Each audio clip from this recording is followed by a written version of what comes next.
Penghalang doa.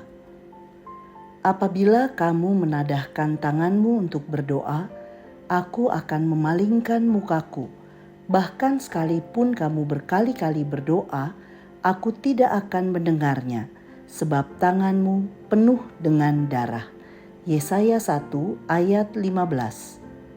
Sahabat Iktus, banyak orang Kristen melakukan berbagai aktivitas rohani seperti berdoa, membaca firman, mengikuti PA, melayani, dan memberi persembahan dengan sebuah pemikiran bahwa hal itu menyenangkan hati Tuhan. Namun renungan ini membuat kita sadar bahwa segala kegiatan rohani tanpa hidup kudus di hadapan Tuhan membuatnya murka terhadap kita.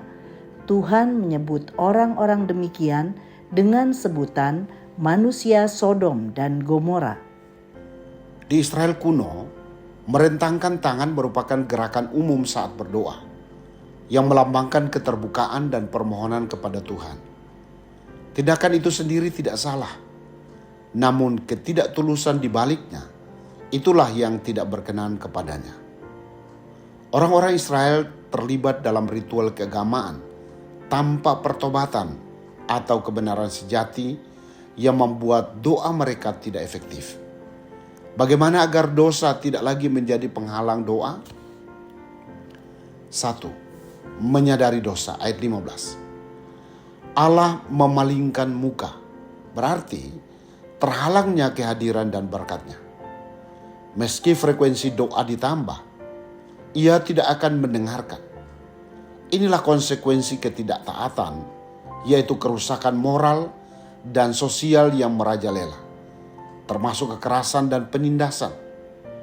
Tangan yang berlumuran darah adalah dosa kebencian, kemarahan, dan pembunuhan. Hanya melalui pengorbanan Kristus, manusia mendapat penebusan dosa dan memulihkan hubungan dengan Allah. 2. Menyelesaikan dosa, ayat 16 dan ayat 17. Basuhlah, kata yang digunakan untuk penyucian alat-alat suci di bait Allah, menggambarkan pemurnian rohani, yaitu langkah pertobatan dan pengampunan dosa. Hal ini harus dimulai dari kesadaran, pengakuan, dan tindakan aktif menjauhi dosa. Allah Maha Tahu, sia-sia melakukan dosa yang tersembunyi. Jangan diperpanjang lagi. Berhentilah melakukan kejahatan.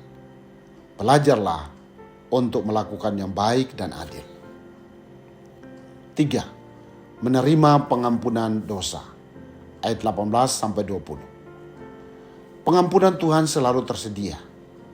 Karmisi adalah warna permanen melambangkan sifat dosa yang tidak dapat dihapuskan. Menjadi putih seperti salju, menandakan pengampunan yang sempurna. Sedangkan kain karmisi yang menjadi bulu domba berarti kembali pada keadaan semula yang tidak bercacat. Gambaran ini menunjukkan bahwa Tuhan mau dan sanggup mengampuni dosa. Penghalang doa hilang ketika dosa diampuni. Sahabat Iktus yang dikasihi Tuhan, dosa apa yang tersimpan dan menjadi penghalang bagiku untuk berdoa pada Tuhan? Kapan waktu terbaikku untuk menyelesaikan dosa dengan berhenti berbuat dosa dan mulai mengerjakan apa yang baik? Bagaimana Alkitab menggambarkan pengampunan Tuhan yang sempurna? Tuhan Yesus, berulang kali doaku menjadi sekedar formalitas, bahkan menjadi tidak efektif karena aku masih memelihara dosa.